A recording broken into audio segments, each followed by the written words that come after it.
ಸುಂದರವಾಗಿ ಅರಳಿರುವ ಅರಸಿನದ ಹೂವು ನೋಡಿ. ನಾನು 4-6 ವರ್ಷಗಳಿಂದ ಮನೆಯಲ್ಲಿ ಅರಸಿನ ಬೆಳೆಸ್ತೇನೆ, ಆದರೆ ಇದು ಪ್ರಥಮ ಬಾರಿಗೆ ಅರಸಿನದ ಹೂವು ಬಿಟ್ಟಿರುವುದು. ಹಾಗೆ ಇವತ್ತು ಅರಸಿನದ ಪುಡಿ ಮಾಡುವ ವಿಧಾನವನ್ನು ನೋಡುವ. ಎಲ್ಲರಿಗೂ ನಮಸ್ಕಾರ. ವಿಡಿಯೋವನ್ನು ಕೊನೆ ತನಕ ನೋಡಿ.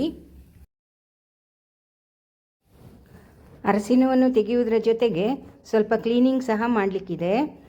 ತುಂಬ ಹೂವಿನ ಕಸ ಇದೆ, ತರಗೆಲೆ ಸೇರಿದೆ, ಹಂಚಿನ ಮೇಲೆ ಬಿದ್ದಿದೆ. ಅದೆಲ್ಲವನ್ನು ತೆಗೆದು ಕ್ಲೀನ್ ಮಾಡಬೇಕು ಸ್ವಲ್ಪ. ನಾನು ಇದನ್ನೆಲ್ಲ ಬಿಸಾಕುವುದಿಲ್ಲ, ನಮ್ಮ ಗಾರ್ಡನ್ನ ಒಂದು ಮೂಲೆಯಲ್ಲಿ ಇಟ್ಟು ಬಿಡ್ತೇನೆ. ಅದು ಸ್ವಲ್ಪ ದಿನದಲ್ಲಿ ಗೊಬ್ಬರವಾಗಿ ಪರಿವರ್ತನೆ ಆಗ್ತದೆ. ಈಗ ಅರಸಿನದ ಗೆಡ್ಡೆಯನ್ನೆಲ್ಲ ಕಿತ್ತು ತೆಗೆದದ್ದಾಯಿತು. ಇದನ್ನು ಚೆನ್ನಾಗಿ ತೊಳಿಬೇಕು. ನಾನು ಗಾರ್ಡನ್ನಲ್ಲೇ ತೊಳಿತೇನೆ. ಸುಮಾರು ನೀರು ಬೇಕಾಗ್ತದೆ. ಗಾರ್ಡನ್ನಲ್ಲೇ ತೊಳೆದ್ರೆ ಆ ನೀರು ಗಾರ್ಡನ್ನಿಗೆ ಉಪಯೋಗ ಆಗ್ತದೆ. ಈಗ ಚೆನ್ನಾಗಿ ತೊಳೆದಾಯಿತು. ತೊಳೆದಾದ ಮೇಲೆ ಇದನ್ನು ಸಣ್ಣಕ್ಕೆ ಸ್ಲೈಸ್ ಮಾಡಿ ಹಾಗೆ ಒಣಗಿಸಿಕೊಳ್ಬೋದು. ನಾನು ಇದನ್ನು ಒಂದು ಕುದಿ ಬರಿಸಿ ಬೇಯಿಸಿ ಮತ್ತೆ ಸ್ಲೈಸ್ಗಳನ್ನಾಗಿ ಮಾಡಿ ಒಣಗಿಸ್ತೇನೆ. ನಮ್ಮ ಅಮ್ಮ ಹಾಗೆ ಮಾಡ್ತಾಯಿದ್ರು.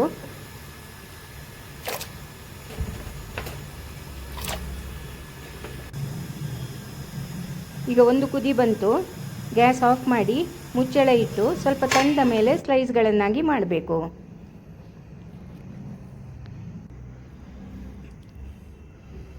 ಹೀಗೆ ಸ್ಲೈಸ್ ಮಾಡಿದ ಮೇಲೆ ಬಿಸಿಲಿನಲ್ಲಿ ಒಣಗಿಸಬೇಕು.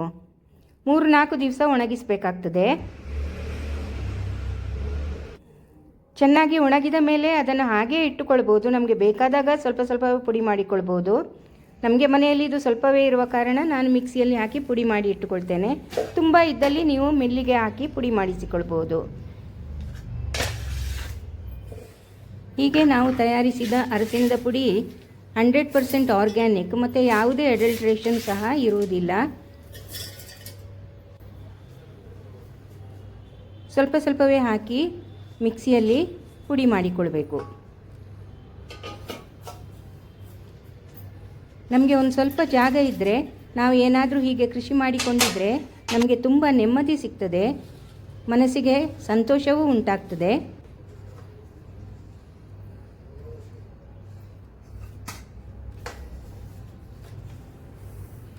ಈಗ ಪುಡಿ ಮಾಡಿದ್ದಾಯಿತು.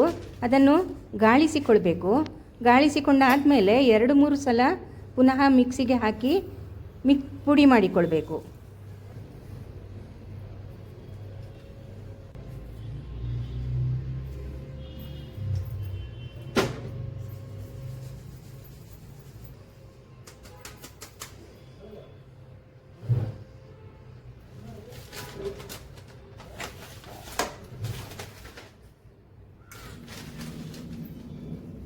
ಇದನ್ನು ಬೇರೆ ಸೆಪರೇಟಾಗಿ ಒಂದು ಬಾಕ್ಸಲ್ಲಿ ಹಾಕಿಡ್ತೇನೆ. ಇಷ್ಟು ಅರಸಿನದ ಪುಡಿ ಸಿಕ್ಕಿತು.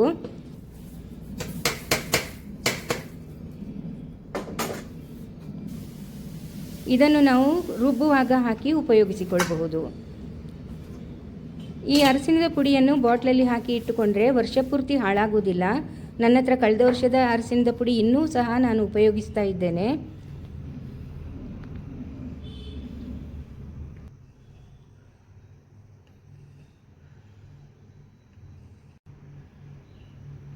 ಸುಂದರವಾದ ಒಂದು ಜಾನಪದ ಗೀತೆಯನ್ನು ಕೇಳಿ.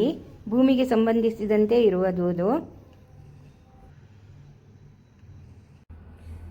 ಬೆಳಗಾಗ ನಾ ಎದ್ದು ಯಾರ್ಯಾರ ನೆನೆಯಲಿ, ಎಳ್ಳು ಜೀರಿಗೆ ಬೆಳೆಯೋಳ, ಎಳ್ಳು ಜೀರಿಗೆ ಬೆಳೆಯೋಳ ಭೂಮಿ ತಾಯ, ಎದ್ದೊಂದು ಗಳಿಗೆ ನೆನೆದೇನು, ಎದ್ದೊಂದು ಗಳಿಗೆ ನೆನೆದೇನು.